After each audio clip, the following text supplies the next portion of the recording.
नमस्कार मित्रांनो, मी सचिन कांबळे आणि सर्वांचं स्वागत आहे आपल्या कॉन्ट विथ सचिन कांबळे युट्यूब चॅनलमध्ये. पुढच्या आठवड्यामध्ये एसबीआय क्लिअरिकलची मेन्स आहे आणि आपल्यापैकी बरेचसे विद्यार्थी मेन्ससाठी क्वालिफाय झालेले असतील. पण एक्झामला गेल्यानंतर आपल्याला क्वेश्चन कोणत्या पद्धतीने सॉल्व्ह करायचे आहेत किंवा क्वेश्चन सिलेक्शन कसं असायला पाहिजे, ह्या सगळ्याची माहिती आपण या व्हिडिओच्या माध्यमातून घेऊयात. क्वेश्चन सिलेक्शन खूप मॅटर करतं मेन्सच्या एक्झामसाठी. त्याच्यामुळं ज्या विद्यार्थ्याचं क्वेश्चन सिलेक्शन एकदम बरोबर होणार आहे त्याचा अटेम्प्ट हा नक्कीच चांगला झालेला असणार आहे. ज्यावेळी मी स्टडी करत होतो त्यावेळी अड्डा 247 आणि गाईडली हे दोन सोर्स यूज करायचो. अड्डाचे जर तुम्ही प्रश्न बघितले तर एकदम ऍक्च्युअल एक्झाम लेवलचे सुद्धा मला वाटतात ते, आणि त्याच सोबत गाईडलीचे जर प्रश्न बघितले तर ते थोडेसे लेंदी आणि आपल्याला मॉडरेट दिसून येतात. पण आपली तयारी जर चांगली असेल, आपली तयारी जर मॉडरेट लेवलची असेल तर आपल्याला ऍक्च्युअल एक्झामला सुद्धा त्याचा जास्त त्रास वाटत नाही किंवा पॅनिक व्हायला होत नाही. पण क्वेश्चन सिलेक्ट करताना समजा आपण एखादा प्रश्न, एखादा डीआय वगैरे किंवा केसलेट एखादा सिलेक्ट केला आणि त्याच्यामध्ये जर आपण स्टक झालो तर आपले 2-4 मिनिटं त्याच्यामध्ये वाया जाण्याची शक्यता असते आणि त्याचा इम्पॅक्ट हा पुढील प्रश्नावर होतो. त्याच्यामुळे मेन्सचा एक्झाम देताना आपल्याला क्वेश्चन सिलेक्शन हे खूप मॅटर करतं. आपण आज या व्हिडिओमध्ये काय करू, एक मॉक टेस्ट देऊयात आणि मॉक टेस्ट देताना आपण मी कोणत्या पद्धतीनं क्वेश्चन सिलेक्ट करतो किंवा मी कोणत्या पद्धतीनं मॉक देतो की आणि तुमची पद्धत कशी आहे हे थोडंसं तुम्ही मला कमेंटमध्ये नक्की सांगा. आपण एक मॉक देऊया. कोणत्याही सोर्सची घेतली तरी चालेल, पण आपण जर थोडंसं मॉडरेट लेवलची दिली तर मला वाटते बरं होईल. गाईडलीची देऊन बघूयात.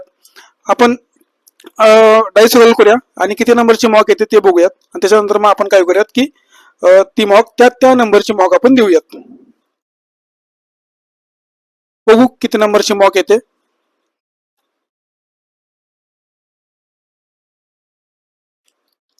11 नंबर. पण मला वाटते 10 पर्यंतच मॉक काहीतरी आहेत. मगाशी पण एक नंबर आला होता पण ते चुकून मी गडबडीनं पुढे अजून एकदा रोल केलं. पुन्हा एकदा रोल करूयात. 2 नंबर. तर 2 नंबरचे आपण मॉक देऊयात. 2 नंबरचे मॉक दिल्यानंतर त्याच्यामध्ये कोणते प्रश्न आहेत, त्याची डिफिकल्टी लेवल कशी आहे आणि त्याला प्रश्नामध्ये आपण एक्झाम मध्ये कसं टॅकल करतोय, ह्या गोष्टी आपण या व्हिडिओच्या माध्यमातून बघूयात. चला तर मग आपण 2 नंबरची मॉक टेस्ट देऊन बघूया. इथं आपल्याला फुल लेंथ जर बघितला तर 1 पासून 10 पर्यंतच्या फुल लेंथ आहेत. फुल लेंथ मध्ये फक्त आपण कॉन सेक्शन द्यायचं आहे. ठीक आहे, 2 नंबरची टेस्ट आपण ओपन करू.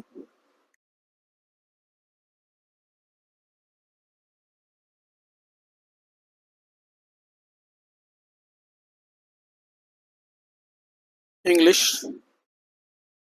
चलो स्टार्ट करते.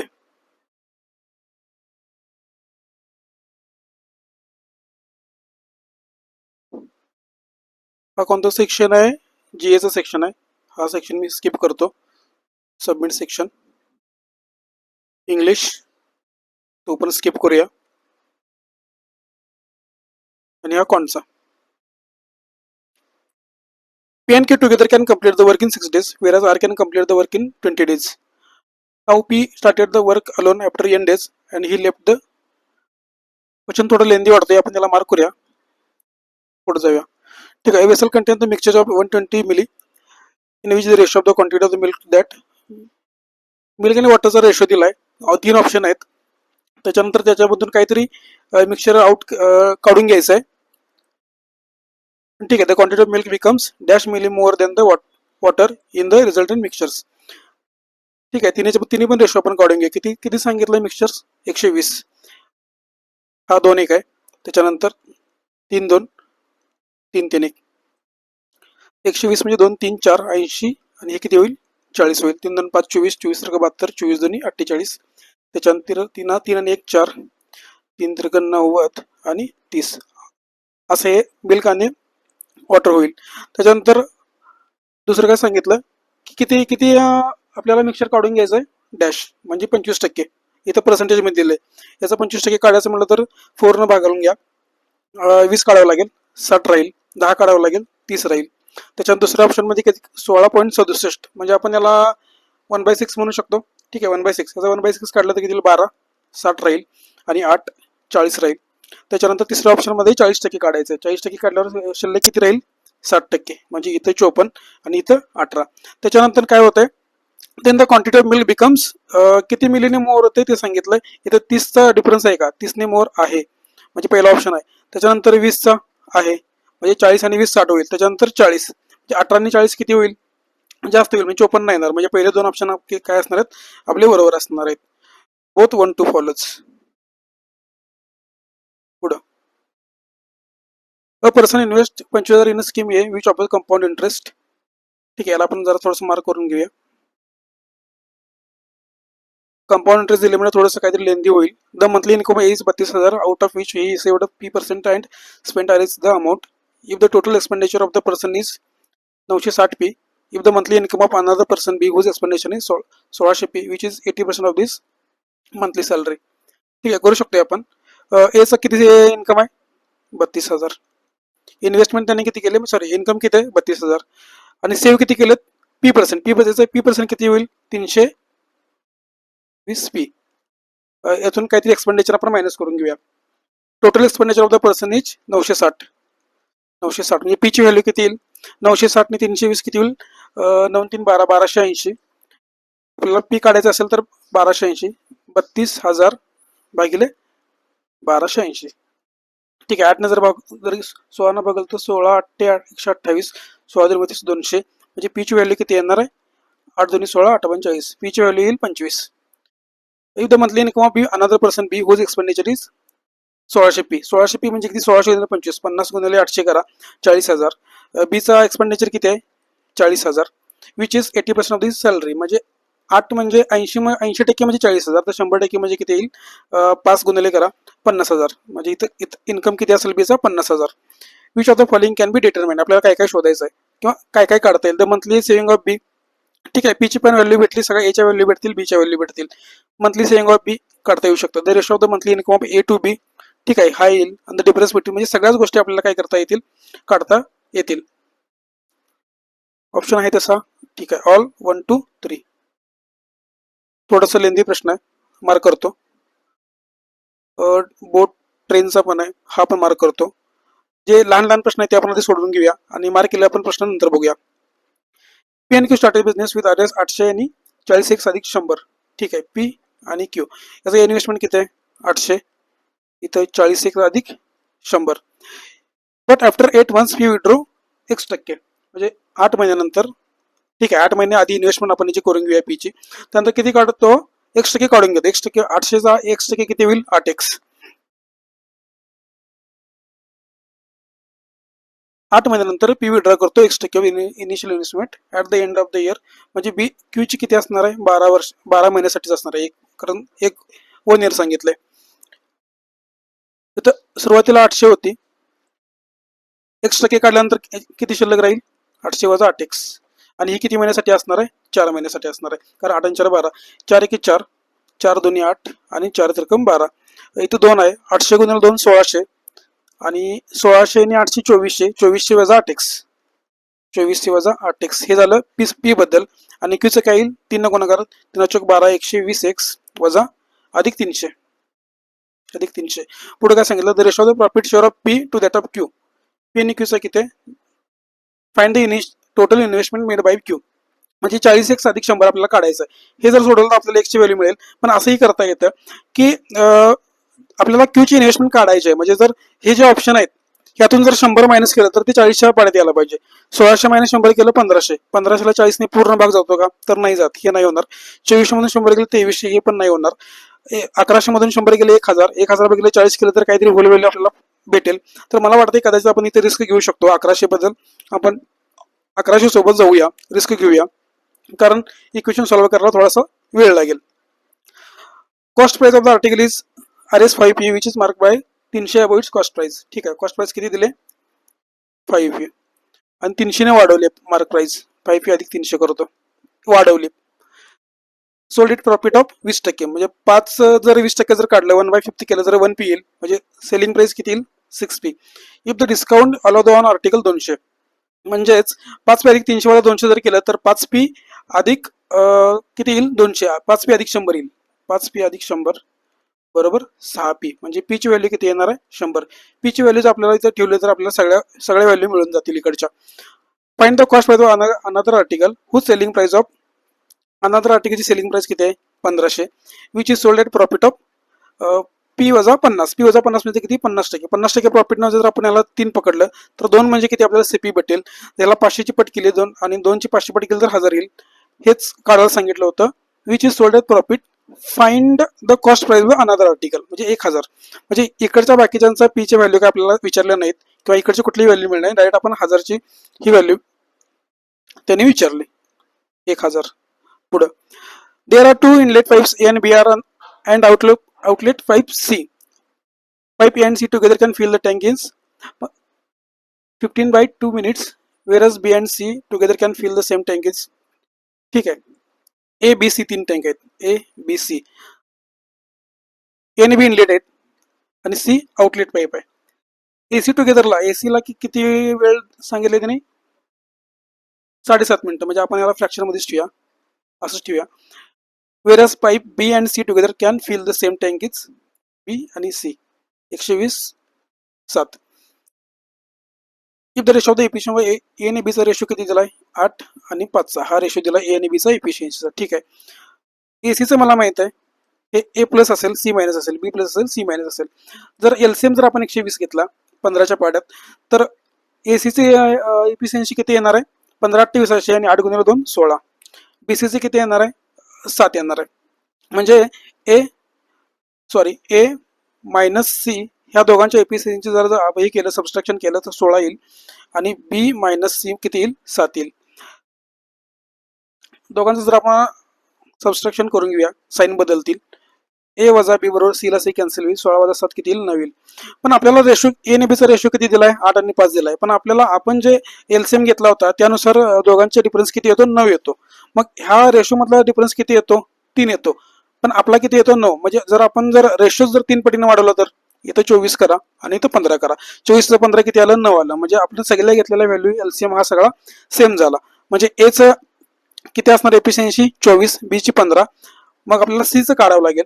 ह्या दोघांची जर परत ऍडिशन केली, सी चं काढताना आपल्याला काय करावं लागेल की ह्या दोघांची पुन्हा ह्या दोन इक्वेशन आहेत, हे इक्वेशन आणि हे इक्वेशन, ह्या दोघांची पण ऍडिशन जर केली, ए प्लस बी मायनस 2C बरोबर किती येईल 23 येईल. ए ने बी किती आहे 39, कारण 24 ने 15 घेतलं 39, 39 वजा 13 जर केलं 16 येईल आणि RHS मध्ये 2C होईल. सी ची एफिशियन्सी किती येईल 8. आपल्याला काय विचारला प्रश्न, find the time taken by P C alone. ठीक आहे. सी ला टोटल वर किती 120 आणि सी ची एफिशियन्सी 8, 120/8 जर केलं तर आपल्याला आन्सर किती येईल आपला 15 येईल. थोडंसं मी गडबडीने सांगतोय कारण वेळ कमी आहे, आपल्याला मॅक्झिमम प्रश्न सॉल्व्ह करायचे आहेत. जे इझी वाटतात ते आपण घेऊया. The bag content was 3 different colors, red, yellow, pink. ठीक आहे. प्रोबॅबिलिटीचं थोडं आपण नंतर सॉल्व्ह करू. The average weight of P and Q, PQ, which is 10 kg more than average weight of QR. ठीक आहे. P आणि Q या दोघांचा ॲव्हरेज किती आहे n आहे, म्हणजे दोघांचे ऍडिशन किती होणार 2n.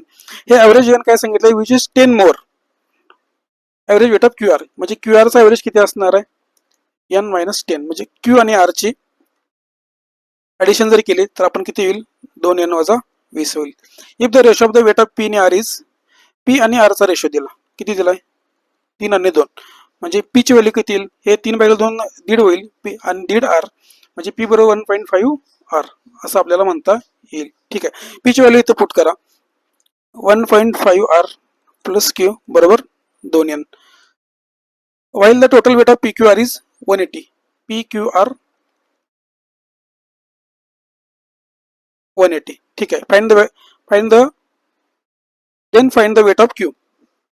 1.5 R plus Q 2n केलं तर आपल्याला 2n इथं पण या इक्वेशन मध्ये सुद्धा 2n दिसते.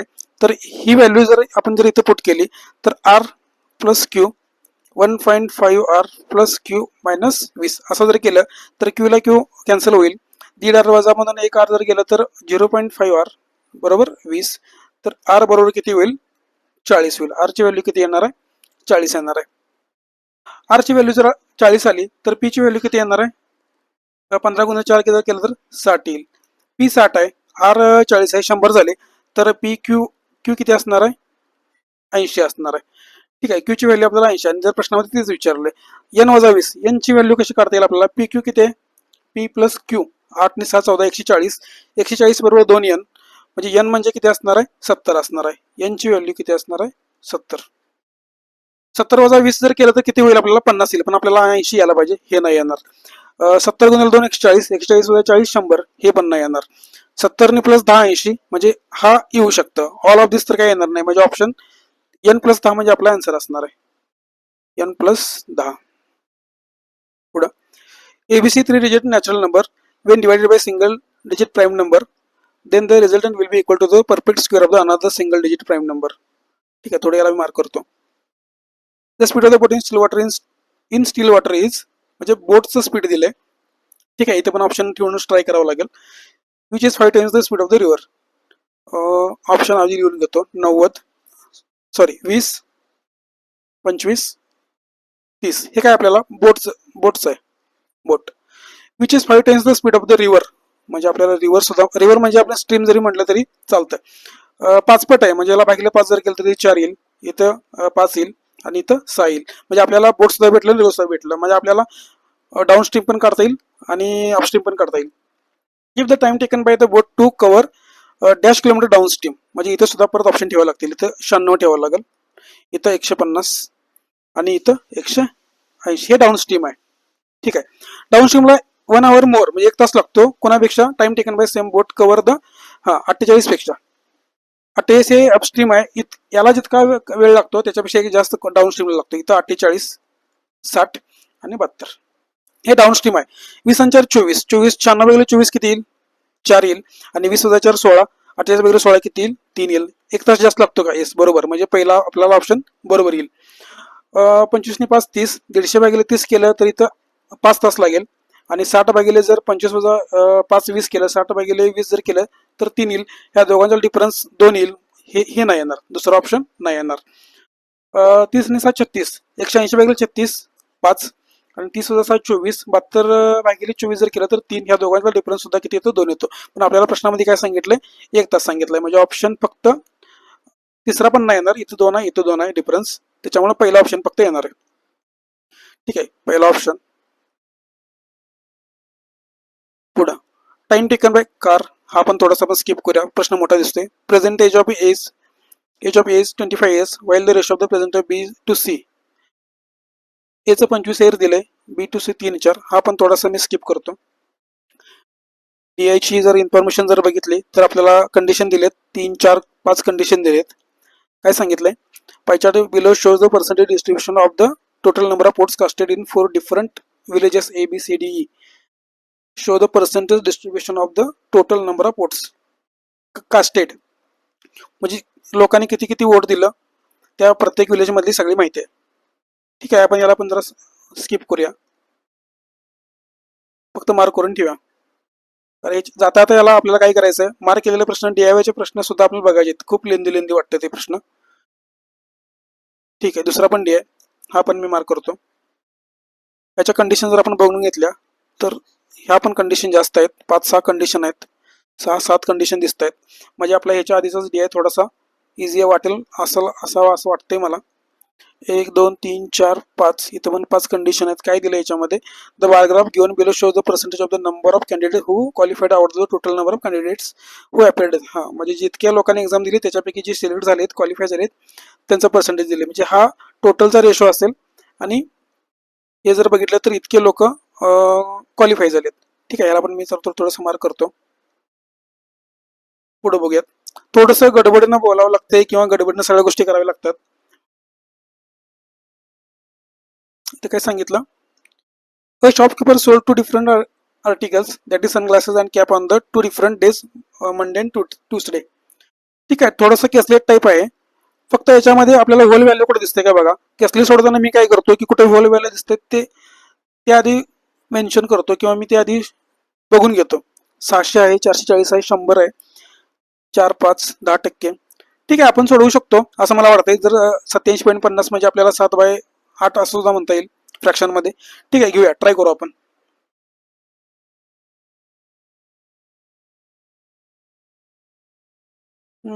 रफ वर्कला आपण जायला पाहिजे, इथं सोल्व करू, जसं आपण इकडे म्हणतोय. Shopkeeper sold 2 different articles that is sunglasses and cap on the 2 different days, Monday and ट्यूसडेचे 2 दिलेत. CP आहे, CP असेल तर मग SP मार्क प्राइस ह्या सगळ्या गोष्टी येणार आहेत. मंडे ट्यूसडे, सनग्लासेस आणि कॅप. ठीक आहे, हा आपल्याला टेबल करून घ्यावा लागेल. करूयात. सनग्लासेस लिहितो मी इथं असं आणि कॅप लिहितो. Monday, Tuesday.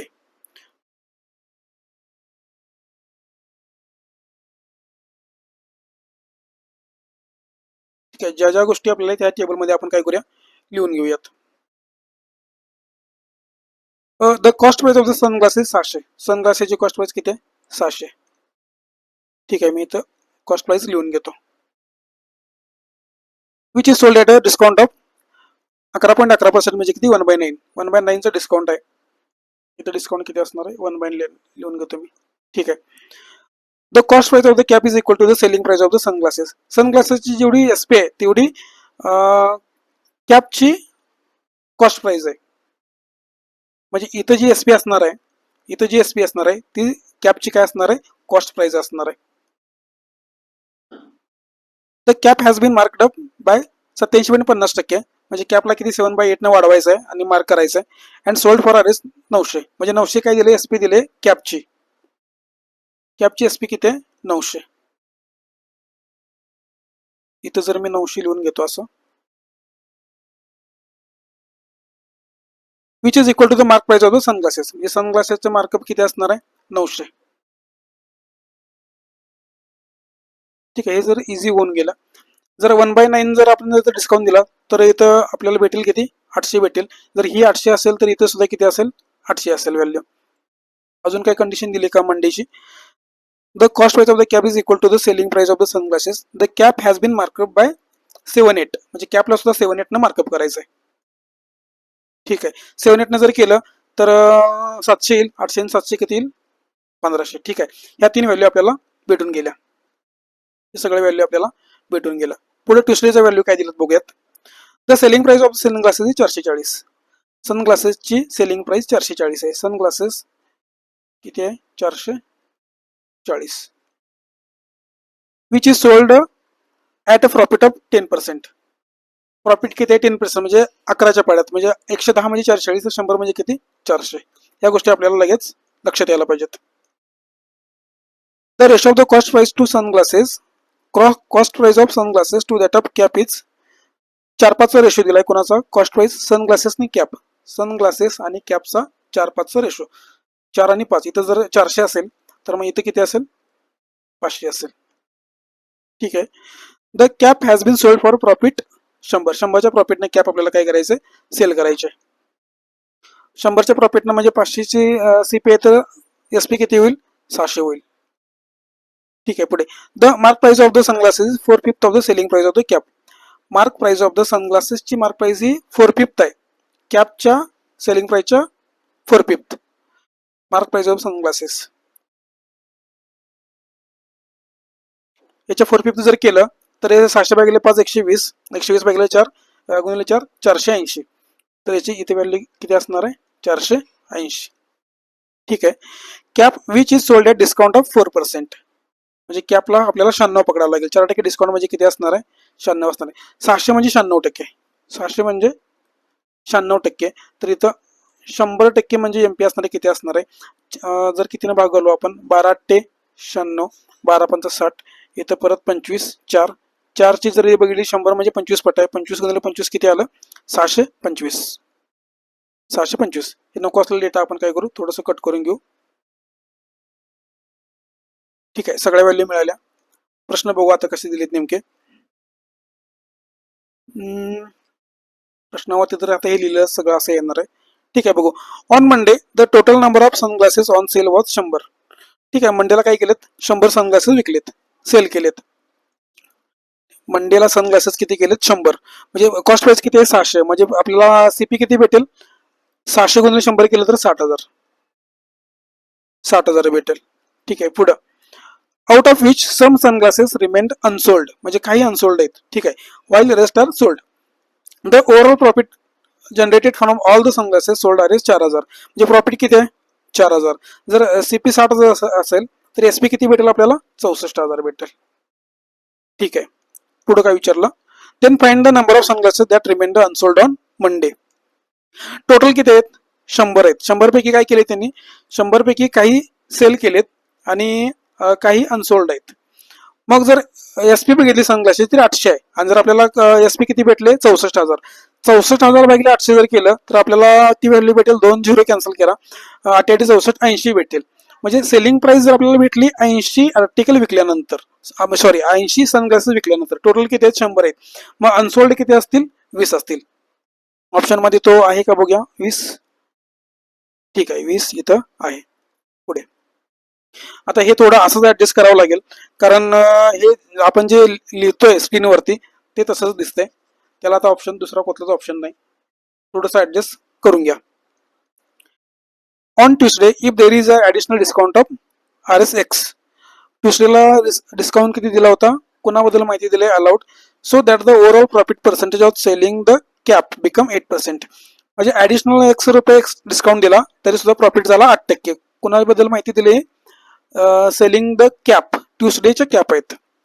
ट्युसडेचा कॅप जर बघितल्या तर ऑलरेडी 25 रुपयाचा डिस्काउंट दिलाय. मग अजून एक डिस्काउंट दिला तर ते किती होईल, 600 वजा 1 ही अशी एसपी येणार आहे. कारण अजून एक्स्ट्रा 25 रुपये डिस्काउंट देऊन सुद्धा 600 रुपयाला ती एसपी आपल्याला मिळाली.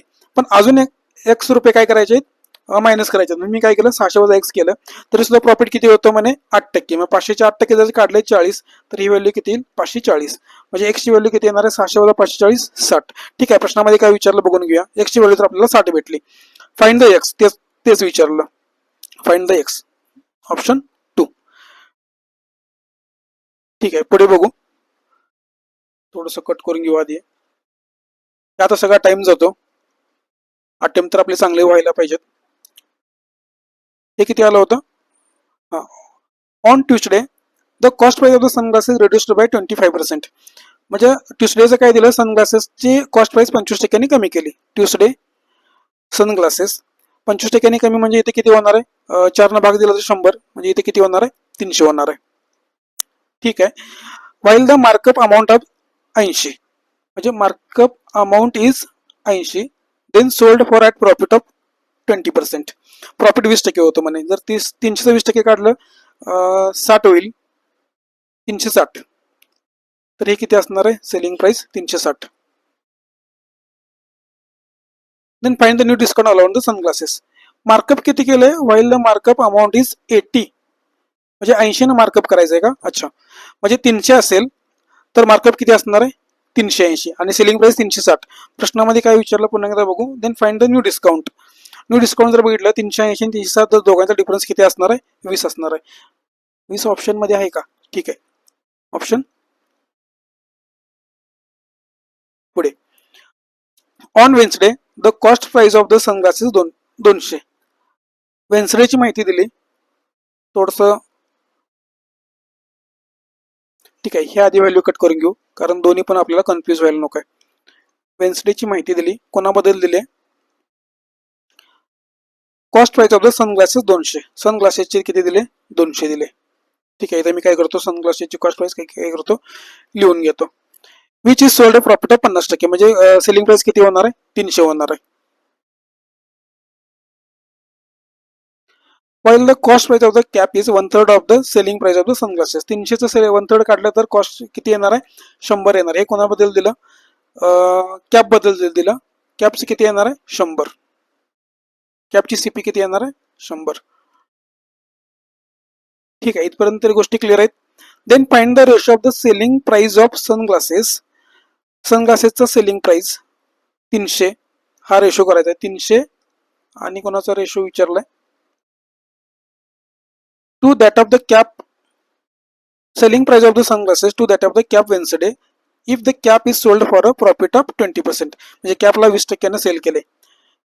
कॅपला 20% जर सेल केलं तर 100चा 20% काढलं तर 20, म्हणजे हा रेशो किती येईल 120. 30 पैकी 6 पंचे 30, 6 दोन्ही 12. रेशो किती असणार आहे 5:2चा रेशो असणार आहे. 5:2 ऑप्शन मध्ये आहे पहिलाच ऑप्शन. ठीक आहे, सुटलं बाबा, झालं इथपर्यंत तरी सगळं क्लिअर झालं. चला पुढे बघू. Find the wrong number. Not wrong number काढायचा आपल्याला. इथं जर बघितलं तर 0.5 न मल्टिप्लाय केलंय. इथं 7.5 आणि 15 2च आहे. 15 × 60, 60 × 8 केलं तर इथं 8 4 2 म्हणजे डबल होत गेले, ते 16 न गुणावं लागेल. 16 0 0 16 ते 28 असे 12, 16 चोक 64 ने 12 76, म्हणजे हे बरोबर आहे, हे पण बरोबर आहे, हे पण बरोबर आहे, मग 2 पण बरोबर आहे. 2चे हाफ किती येणार, 1 येणार यायला पाहिजे. इथं 0.5 आहे, म्हणजे आपला हा नंबर उचलावा लागेल 15 ऑप्शन मध्ये. ठीक आहे, पुढे बघू. 17 आणि 48चा डिफरन्स किती आहे? मल्टिप्लिकेशन तर नाही, डिफरन्स काढावा लागेल. 1 31, त्याच्यानंतर 9 8 गेले 1 41, 16 7 9 47, 9 14 आणि 5 59, 9 20 69, 31 41, 10चा डिफरन्स आहे, 6चा डिफरन्स आहे, इथं 12चा डिफरन्स आहे, इथं परत 10चा डिफरन्स आहे, 10 6 12 10, काहीच लॉजिक लागत नाही. इथं परत मायनस, इथं प्लस, इथं प्लस.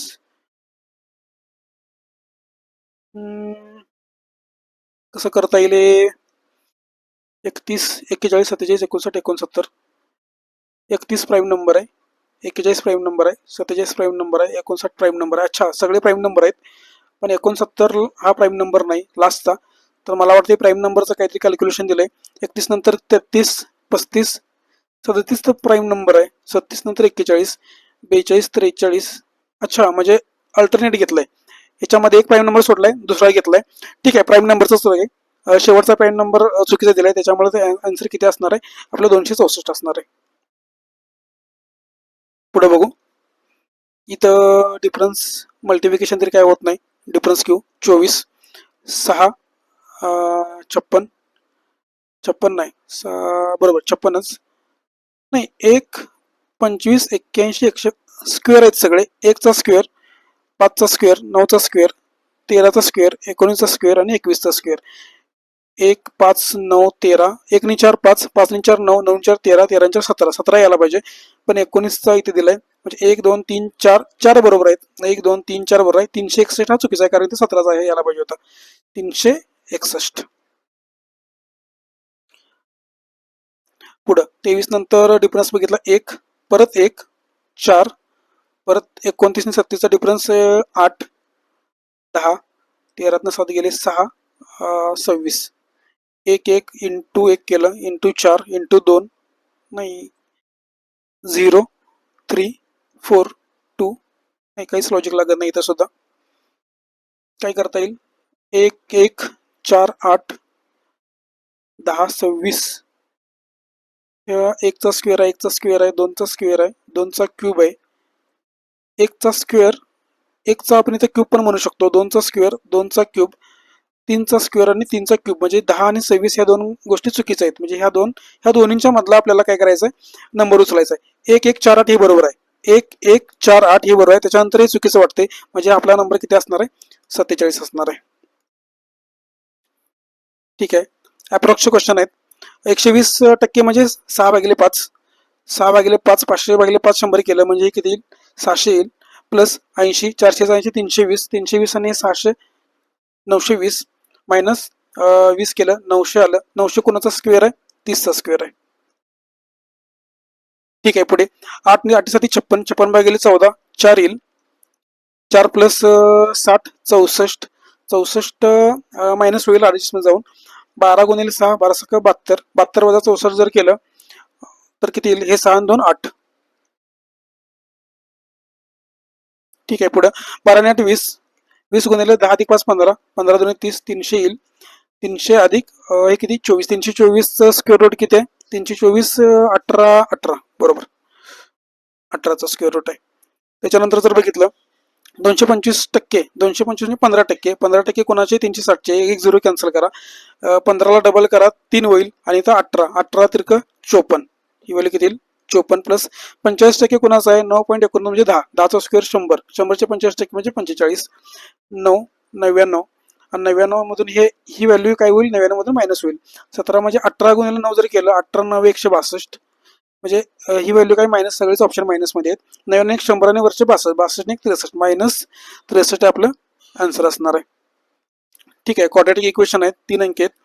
जर आपण इथे बघितलं 240 फॅक्टर पाडावे लागतील.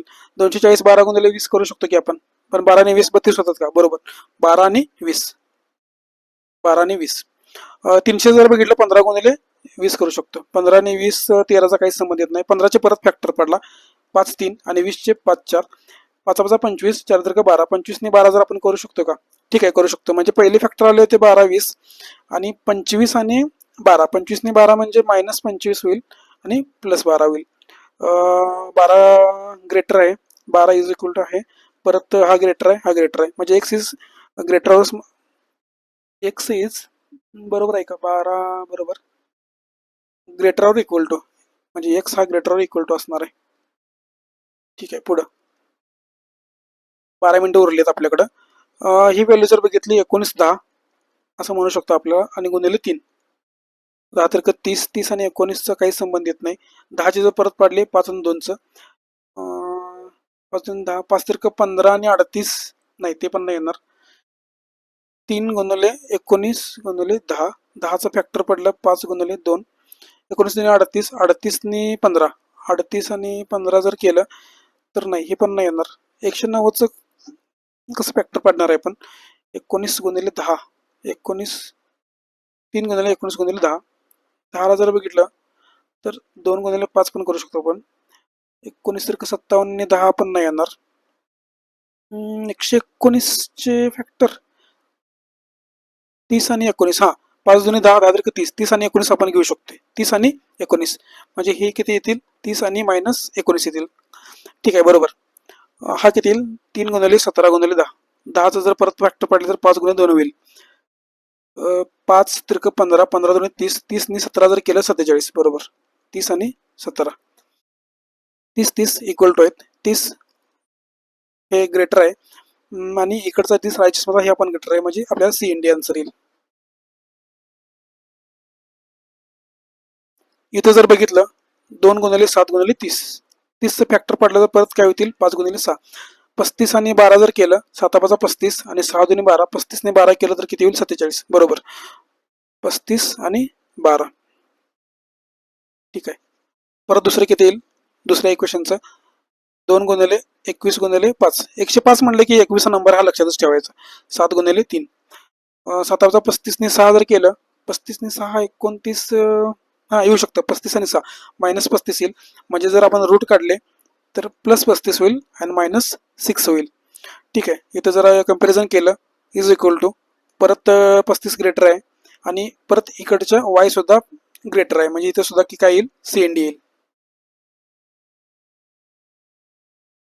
ठीक आहे. हे इक्वेशन तसंच ठेवा. इथं 7x अधिक 4y आणि 3x अधिक 2y 8 कसं करता येईल याला? इथं x आणि x आपल्याला इक्वल करता येतं नाही, इथं इथं करता येतं. म्हणजे 2y ला आपण काय करू शकतो? 4y करू शकतो, म्हणजे आपण डबल करूया बरोबर 8. ह्या दोघांचं आता काय करा? वजाबाकी करा. 4y मधून 4y गेलं 0, 7x मधून जर 6x गेलं तर x आणि 24 मधून जर 8 गेलं 16. x ची व्हॅल्यू किती आली आपल्याला? सॉरी इथं 8 नाही येणार, इथं इथं सॉरी डबल करायला लागेल. 8 ची व्हॅल्यू किती असणार आहे? 8 ची डबल केलं तर किती होईल? 16. 24 16 किती येईल? x बरोबर येणार आहे 8. x बरोबर 8. ठीक आहे. x ची व्हॅल्यू किती आली? 8. x ची व्हॅल्यू कुठेही पुट करा, इथं पुट करा. 8 तर किती होईल? 24. 8 24 म्हणजे y ची व्हॅल्यू किती येणार आहे? मायनस मध्ये काही येईल, आपण ते काढत बसायचं नाही. म्हणजे x काय असणार आहे? ग्रेटर असणार आहे. x greater. पुढं क्वांटिटी वन थोडंसं मी काय करतो? स्किप करतो, कारण हे प्रश्न जरा मला लेंदी वाटतात. PQ टुगेदर परत संपले का प्रश्न? ठीक आहे. किती 9 मिनिटं उरलेत. हे मार्क केलं होतं. PQ together can complete the work in 6 days. R can complete the same work in alone. मला वाटते आपण जर एखादा DI सोडला तर बरं होईल. अजून काय काय मार्क केले बघूया. A person invested 25,000 in scheme आहे. Ratio of the number of male female हे पण खूप लेंदी वाटते. हा पण लेंदी वाटते प्रश्न. नाही, प्रोबॅबिलिटीचा नकोच. आपण नको, हा पण नको. यातच टाइम जातो. एजेसचा प्रश्न जरा सोपे वाटतात. जरा ट्राय घेऊया का? The present age of age 25. 3-4चा रेशो आहे, परत डिफरन्स पण आहे कशाचा तरी दिलाय. ठीक आहे, बघू ट्राय करू. सी इज एल्डर देन ए, म्हणजे सी सी मोठा आहे एवढं माहित आहे. ठीक आहे. प्रेझेंट एज ऑफ ए किती दिलंय? 25. While the ratio of the present age of B to C B आणि सीचा रेशो किती दिलाय? 3x 4x. If the after Y is now the age of the A will be, म्हणजे ए ला जर वायने वाढवलं तर हे काय होतं, equal to the percentage of B म्हणजे 3x, हे असं होईल. And the difference between the percentage of A आणि सी चा, म्हणजे सी इज एल्डर आहे, म्हणजे सी मायनस ए जर केलं तर 3y येतं. सी किती आहे 4x मायनस ए ची व्हॅल्यू किती असणार आहे 25, तर किती येतं 3y. ठीक आहे, इथं सुद्धा y आहे, इथं सुद्धा y आहे, इथं x आहे दोन्हींचं ऍडिशन किंवा सबट्रॅक्शन केलं तर काहीतरी कॅन्सल होईल. आपण y ला काय करूया, इक्वल करून घ्या. इथं 3y आहे, आपण याला आपण काय करू 3y करून घेऊ. इथं 25 काय होईल मायनस होईल, 3x वजा 25 होईल, पण तिप्पट करायचे आहे म्हणजे किती होईल 9x वजा 75. आता 9x वजा 75 बरोबर 3y आणि 4x वजा 25 मध्ये सुद्धा 3y, म्हणजे आपण याला असं सुद्धा म्हणू शकतो. 9x वजा 4x जर केलं 5x आणि वजा 25 अधिक 75 केलं तर किती होईल 50, म्हणजे x ची व्हॅल्यू किती आली 10 आली. ठीक आहे ना. इथं किती येईल 30, इथं किती येईल 40. गडबडीने लिहिल्यामुळे हँडरायटिंग सुद्धा चुकीचं येते, थोडंफार वेगळं वेगळं. ठीक आहे, प्रश्न काय विचारला, the percentage of the present age of which of the following persons can be determined. सगळेच भेटतात ना आपल्याला, ए पण भेटतो, बी पण भेटतो, सी पण भेटतो. ऑप्शन मध्ये काय काय, बोथ बी सी, ओनली बी, ओनली सी नाहीतर बी सी.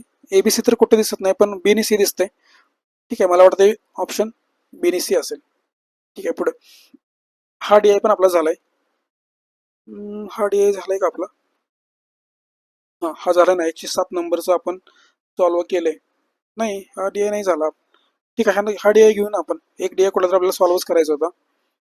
105 106. ठीक आहे, एररपोर्टला थोडंसं आपण जाऊ. The pie chart given below shows the percentage distribution of the total number of votes casted in 4 different village ABCD. ABCD ही 4 विलेज आहेत, त्याच्यामध्ये वोट कोणी कोणी दिलं, किती लोकांनी दिलं, ह्याचे पर्सेंटेज दिले आणि कंडिशन काय दिल्या. ठीक आहे, आधी आपण काय करू, टेबल करून घेऊ. ए बी सी डी किती विलेजेस आहेत, A B C D E, E पण आहे का, ठीक आहे ई. त्याच्यानंतर काय दिलं, total number of votes casted. बरं, पुढे आधी कंडिशन वाचून घेऊ. ह्या सगळ्यांची ऍडिशन किती होणार आहे 100% होणार आहे. सर्कलमध्ये जेवढे आहेत ना 100%. म्हणजे जर आपण जर असं म्हणलं तर हे इथं एक्स आहे, परत इथं एक्स आहे, म्हणजे 2x झाले. आपण इथे लिहूनच घेऊया 2x प्लस अजून कोण आहे, वाय आहे का, इथं 2y, परत इथं वाय नाही, इथं वाय नाही. ठीक आहे, 2y प्लस 2y आणि झेड इथं एक आहे, एक्स वाय इथे एक झेड आहे, म्हणजे 2 झेड झाले, 2 झेड. हे सगळ्यांची ऍडिशन किती असणार आहे, म्हणजे झेडला आपण पकडलं, एक्सला घेतलं, वायला घेतलं, आता कोण राहिलं, ह्या सगळ्यांची बेरीज 100% असते. 8 ने 6 14% जर मायनस केलं तर आपल्याला एक्स वाय झेडच्या फॉर्मॅटमध्ये असलेलं जे इक्वेशन आहे त्याची व्हॅल्यू मिळेल. म्हणजे 8 ने 7 14, 100 14 किती येईल 86 होईल. तर ह्याची व्हॅल्यू किती येईल बरोबर 86. याचाच अर्थ एक्स वाय झेड बरोबर 86 भागिले 2, 2 कॉमन काढल्यानंतर एक्स वाय झेड राहील आणि 2 काय होईल भागिले होईल. 86 भागिले 2 जर केलं तर आपल्याला किती भेटेल 43% भेटेल. ठीक आहे, कंडिशन बघू. The total number of votes registered, म्हणजे जितके लिस्ट असते वेटची, वोटर जे लोक आहेत, the number of votes casted plus the number of non casted votes. ठीक आहे, म्हणजे ज्यांनी वोट दिलं आणि ज्यांनी नाही दिलं असे लोक इथं आपल्याला भेटलेत. ठीक आहे, बघू. म्हणजे in the total number of votes casted, the total number of valid votes casted plus the number of the invalid, म्हणजे ज्या लोकांनी वोट दिलं, जे कास्ट केलेले लोक आहेत त्यांच्यामध्ये पण परत व्हॅलिड आणि इनव्हॅलिड आहेत. ठीक आहे, the ratio of the number of vote casted in village, एबीचा रेशो किती दिला 2:1, म्हणजे ए किती आहे. ठीक आहे, आपण असं आधी पण करू शकतो की इथं इथं कास्टेड आणि इथं non casted, did not casted असं आपण म्हणूया. म्हणजे ही, आणि रेशो कोणाचा दिला होता, तो रेशो दिला होता एबीचा 2:1, 2:1, म्हणजे ए बी किती असेल, हा रेशो 2 असेल तर इथे किती असेल, हा 1 असेल. ठीक आहे, 34% of the total number of votes casted in village D E together. D E किती आहे, डीई 34%, म्हणजे D A B C D, D आणि डीई 34 आहे. एक्स अधिक झेड अधिक 6% म्हणजे 34. म्हणजे एक्स आणि झेडची व्हॅल्यू किती असणार आहे, 34 वजा 6 जर केलं आपण किती येणार आहे 28. 34 वजा 6 28. एक्स झेडची किंमत व्हॅल्यू किती येणार आहे 28 येणार आहे. एक्स आणि झेड जर 28 असेल तर वायची व्हॅल्यू किती येणार आहे, वाय बरोबर 43 वजा 28 जर केलं तर 15%. वाय बरोबर 15%. वायची व्हॅल्यू जर असेल कुठं याच्यामध्ये तर पुट करून ठेवा. ठीक आहे, वाय इथं 2 वाय दिसते आपल्याला, अजून कुठं वाय काय नाही. म्हणजे A B C, C C किती असणार आहे? 30% असणार आहे. सी 30% असणार आहे. सी 30%. ठीक आहे, पुढे बघू. The number of votes casted in village C, म्हणजे सी ला जी कास्ट केलेले लोक आहेत ते किती? 150. 30 म्हणजे आपण 30 काढलं होतं, 30 म्हणजे 150, ही व्हॅल्यू आपल्याला भेटून गेली. 30 म्हणजे किती असणार आहे? 150. म्हणजे टोटलच्या हे 30% होतं. ही सगळी व्हॅल्यू किती असणार आहे? ही सगळे एबीसीडी मध्ये 100%. त्यातले 30% म्हणजे किती?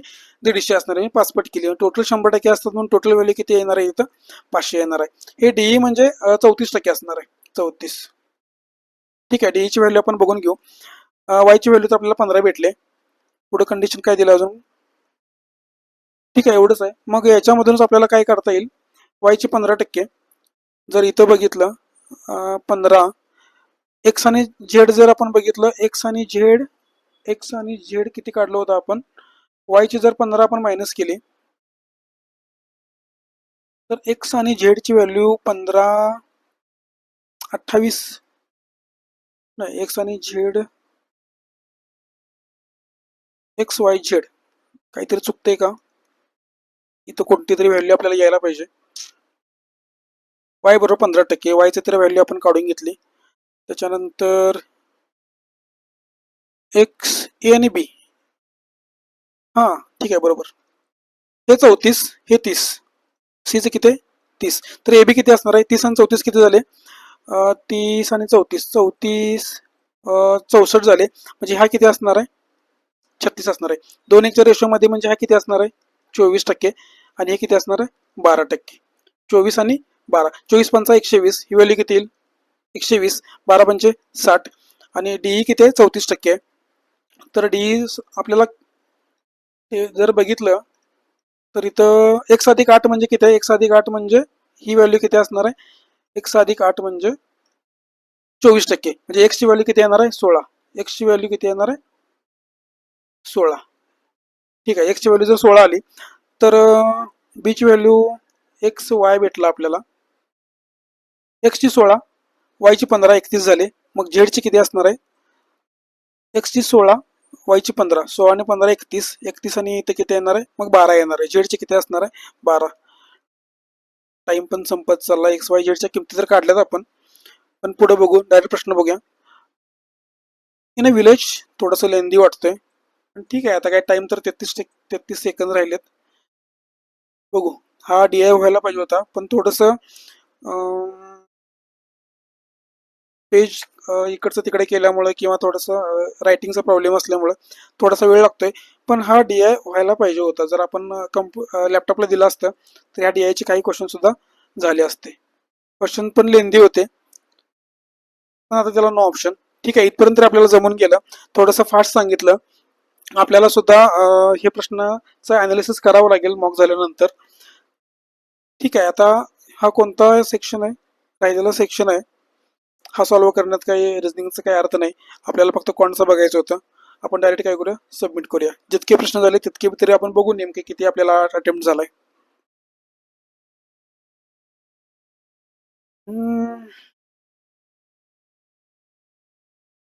अॅक्युरेसी 100%.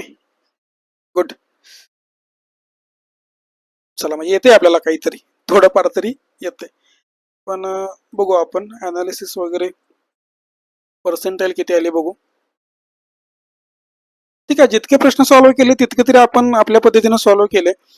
पण डीआयचे इन्फॉर्मेशन डेटा काढून घेतला आणि पण प्रश्न सोडवायला आपल्याला वेळ नाही भेटला. थोडंसं मला रायटिंगला प्रॉब्लेम होते. थोडंसं वाचायचं म्हटलं तर कॉन्सन्ट्रेशन थोडंसं कमी होते. ह्या पण गोष्टी सगळ्या होतातच, त्याच्यामुळे थोडासा टाइम कमी पडला असेल. पण बघू आपल्याला पर्सेंटाईल किती आले. जनरल अवेअरनेस, क्वांटिटिव्ह ॲप्टिट्यूड, क्वांटिटी तरी सुद्धा आपल्याला पर्सेंटाईल किती आले? 92% आले. 100%च्या अॅक्युरेसीनं सोडवल्यामुळे आपल्याला आपण किती 92% पर्यंत तरी पोहोचलो. अजून थोडंसं व्हायला पाहिजे होतं असं मला तरी वाटतं. कारण डीआयचा डेटा काढणं थोडं सोपं होतं. लेंदी होतं पण सोपं होतं. त्याच्यामध्ये असं वेगळं काही आपण केलेलं नाही. पण जमायला पाहिजे होते. मला आता इतकंच म्हणता येईल. याच्या पलीकडे मी जास्त काही बोलू शकत नाही. तर सुद्धा तुम्हाला समजून सांगून परत ते क्वेश्चन रीड करून इथपर्यंत पोहोचतोय आपण 92% आणि ते सुद्धा मेन्सचे आहे. त्याच्यामुळे थोडंसं आपल्याला आपण मेन्स लेवलला ऍक्च्युअल एक्झामला सुद्धा चांगला अटेम्प्ट करू शकतो. जर तिथं अटेम्प्ट चांगला केला, क्वेश्चन सिलेक्शन आपलं मॅटर करतं आणि क्वेश्चन जर आपले चांगले चांगले जर आपण सोडवले, सिलेक्शन चांगलं केलं तर आपण नक्की चांगला अटेम्प्ट करू. तर अजून एक मॉक आपण जर मला वेळ मिळाला तर ते सुद्धा मी रेकॉर्ड करून टाकेन. आपण त्याच्यानंतर त्या मॉक मध्ये सुद्धा आज गाईडलीचा आपण मॉक बघतोय. नेक्स्ट टाइम आपण काय करू, अड्डाची एखादी मॉक सॉल्व्ह करून बघू. तिथं आपल्याला पर्सेंटेज किती येतो, तिथं अॅक्युरेसी किती राहते हे पण बघू. आपल्याला गडबडीनं एका दुसरं चुकू शकतं, ठीक आहे, पण थोडंसं आपण कॉन्सन्ट्रेशन जर आपण ठेवलं. समजा सपोज हा विषय थोडासा मी ब्रेक करतोय. तुम्ही क्वेश्चन सॉल्व्ह करताय एक्झाम मध्ये, काय करताय की प्रश्न समजा काय करताय सॉल्व्ह करताय आणि सॉल्व्ह करता करता मध्येच तुम्ही स्टक झालात. स्टक झाल्यानंतर तुमचे 2-4 मिनिटं वाया गेले. आपण काय केलं होतं, केसलेट सोडवला. केसलेट सोडवताना काय केलं, मी अगोदर काय केलं की होल व्हॅल्यू बघून घेतल्या. एक महत्वाचा पॉईंट म्हणजे मी काय केलं, होल व्हॅल्यू बघून घेतल्या, त्या प्रश्नामध्ये होत्या. त्याच्यानंतर आपण काय केला, रेशो बघितला. तर 4-5चा एक रेशो होता, 87.50चं काहीतरी होतं, मार्कअप केलेलं पण काहीतरी होतं. म्हणजे असं ऑड व्हॅल्यू काही नव्हतं त्याच्यामध्ये किंवा पॉईंट मध्ये काही नव्हतं. त्याच्यामुळे मी केसलेट तो आपण काय केला, सॉल्व्ह केला. आणि फक्त आपण केसलेटचा जसा आहे तसा तो फक्त टेबल करून घेतल्यामुळे ज्या त्या गोष्टी आपण जिथे तिथे पुट केल्या आणि त्याच्यानंतर सुद्धा फक्त आपण क्वेश्चन रीड करत काय केलं, इक्वेशन आपण तयार करत गेलो आणि त्याच्यानंतर मग आपला तो केसलेट तयार झाला. समजा तुम्ही स्टक झालाय, तुम्ही कुठल्या तरी एका प्रश्नामध्ये स्टक झालाय. सपोज आपण केसलेट मध्ये स्टक झाला असतो आणि तिथं माझे 2-3 मिनिटं वाया गेले असते. तर स्टक झाल्यानंतर 2-3 मिनिटांचा सुद्धा जर आपल्याला काही त्याच्यामध्ये थोडासा सोडवण्याचा प्रॉब्लेम येतोय तर सरळ तो केसलेट किंवा कोणताही प्रश्न असो तो स्किप करा. तिथं मार्क करा. जे तुम्ही पेजला सोडवलंय, जो पेजला डेटा तयार केलाय, जो टेबल तयार केलाय, त्या पेजला राऊंड करा. एक्झामला गेल्यानंतर राऊंड ह्यासाठी करा की तुम्ही ज्यावेळी प्रश्न सॉल्व्ह करून शेवटच्या प्रश्नापर्यंत पोहोचताय आणि त्याच्यानंतर तुम्हाला ते केसलेटचं आपण कुठं इन्फॉर्मेशन लिहिली होती, पेजवर कुठं आहे हे जर शोधायचं असेल तर ते तुम्हाला इझी जाईल. हे एकदम लहान लहान गोष्टी आहेत, ह्या गोष्टी काही एकदम मेजर नाही आहेत, पण ह्या आपल्या लक्षात राहायला पाहिजेत. आपण काय करतो, एवढे पेज असतो आणि पटपट पटपट पट तिथे सगळ्या गोष्टी काय करतो, एक्सप्लेनेशन करतो आणि आपल्याला सुद्धा कधी कधी आपलंच अक्षर आपल्याला ओळखत नाही, आपण कोणती व्हॅल्यू लिहिले ते सुद्धा कळत नाही. पण लिहिताना सुद्धा हँड रायटिंग तुमचं चांगलं असायला पाहिजे. एक, हँड रायटिंग चांगला असायला पाहिजे. 2, तुम्ही कोणता DI, कोणता केसलेट, कोणत्या पेजला तुम्ही तो डेटा काढून घेतलाय, त्याच्यावरचा एखादा ट्रेंडिंग क्वेश्चन असेल तर तुम्ही स्किप केलेला असतो. पण त्याच्यानंतर आपल्याला ते पेज बघताना 3-4 पेज आपले भरलेलं असतात, सर्व लिहिलेलं असतंय, पण ते पेज बघताना तुम्हाला कळलं पाहिजे की नेमक्या कोणत्या DI ची इन्फॉर्मेशन कुठे आहे. तर त्याच्यासाठी आपल्याला काय करायचं, सर्कल करा, स्क्वेअर करा, तुम्हाला जे वाटेल ते तुम्ही करा, पण हा सगळा डेटा तुम्ही काय करा, तुमच्या लक्षात येईल असं करून ठेवा. त्याच्यानंतर आपण कोणतंही तिसऱ्या महत्वाच्या गोष्ट म्हणजे आपण काय करायचं, कुठेही स्टक तर व्हायचंच नाही आणि समजा झालो तर तिथून निघायचं, तिथून बाहेर पडायचं. 2-3 मिनिटं गेले आपले, 2-4 मार्क गेले असं समजा, किंवा आपण त्या क्वेश्चन मध्ये अडकून बसायचं नाही. जर तुम्ही तिथं अडकलात आणि समजा अजून जर तुम्हाला आपलं असं फील झालं की नाही आता 2-3 मिनिटं दिलेत, अजून 2-3 मिनिटं देऊ, आणि तरी सुद्धा 5-6 मिनिटं दिल्यानंतर ते जर केसलेट किंवा DI एखादा क्वेश्चन जर जमला नाही तर त्याच्यासारखं वाईट मेंटॅलिटी कुठेच होणार नाही. कारण तुम्ही तिथं परत निगेटिव्ह मध्ये जाल, परत तुमची मेंटॅलिटी परत निगेटिव्ह होईल आणि पुढे जाताना पुढचे प्रश्न जरी इझी असले तरी ते तुम्हाला सोडवता येणार नाहीत. कारण तुम्हाला त्यावेळी थोडंसं इकडच्या गोष्टींचा काय रिग्रेट झालेला असेल की अरे यार मी जर घेतलं नसतं तर, मी बघितलं नसतं तर, मी स्किप केलं असतं तर. ह्या गोष्टींचा नंतर रिग्रेट करून काय उपयोग नाही. त्याच्यामुळं इतकं माइंड स्टेबल ठेवायचं मेन्सच्या एक्झामला, इतकं शांत राहायचं की तुम्हाला प्रश्न जमला जरी नाही तर तुम्ही तिथून तो सोडून तुम्ही तिथून निघाला पाहिजे, तुम्ही तिथून लेफ्ट झाला पाहिजे. ह्या गोष्टी ज्या विद्यार्थ्याला जमतील तो विद्यार्थी चांगला अटेम्प्ट करणार आहे, लक्षात ठेवा. ह्या महत्वाच्या गोष्टी आहेत. तुम्ही पेन सुद्धा, आता तुम्ही पेन घेऊन जाताय, 2-2 पेन घेऊन जाताय, पण असे पेन घेऊन चला जे तुम्ही मागचे 4-5 दिवस ते युज केलेत. कारण नवीन पेन गेले की ते आपल्याला त्याला ग्रिप नाही भेटत. मग पेन सुद्धा चांगले घेऊन जा. बरं ठीक आहे, मेन्सला चाललाय, प्लीजचा ऍडमिट कार्ड न्या, मेन्सचा ऍडमिट कार्ड न्या, 2-3 तुमचे 3-4 फोटो सोबत सोबत ठेवा, पाण्याची बॉटल ठेवा. ह्या सगळ्या लहान लहान गोष्टी आहेत. तर ह्या सगळ्या गोष्टी आपल्या लक्षात यायला पाहिजेत. रिझनिंगचं सोडवत आहे, कोणच्या गोष्टी झाल्या आपण काय करतोय, रिझनिंग सोडवतोय.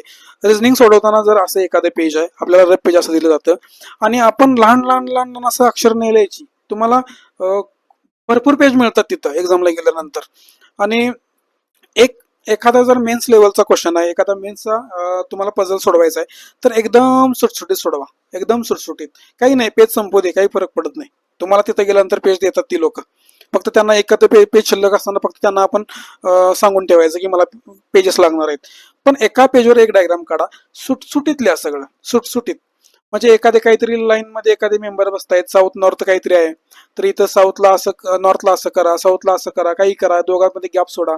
किंवा साऊथ नॉर्थ करताना इथं थोडा ॲरो मध्ये गॅप ठेवा, कारण त्या काहीतरी पर्सन आहेत ABCD असे, तर त्यांना कोणत्या तरी डबल व्हेरिएबलचं काहीतरी, तुम्हाला डबल पॅरामीटरचं काहीतरी पझल दिले.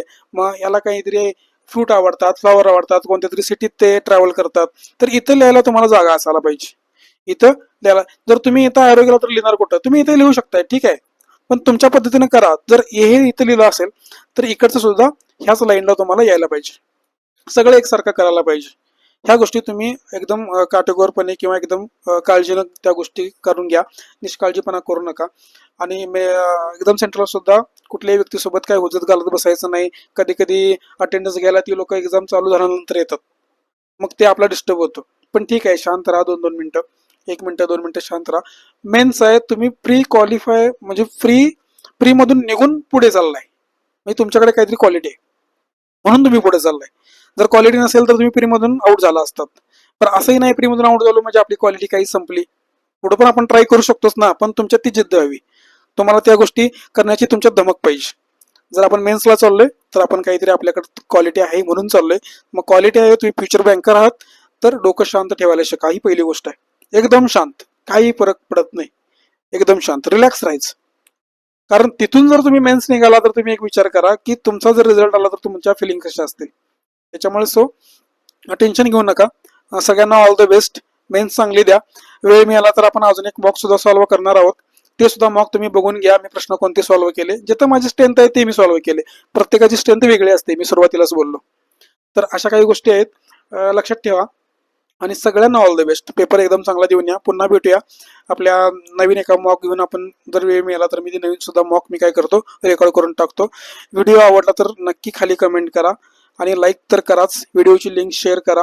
टेलिग्राम चॅनलला आपल्या सबस्क्राईब सुद्धा करून ठेवा, म्हणजे नेक्स्ट व्हिडिओ ज्यावेळी येईल बेल आयकॉन प्रेस करून ठेवा. नेक्स्ट व्हिडिओ येईल त्यावेळी तुम्हाला त्याचं नोटिफिकेशन भेटेल. चला थांबूया इथं, पुन्हा भेटू पुढच्या नवीन व्हिडिओमध्ये. तोपर्यंत सगळ्यांना थँक्यू. आणि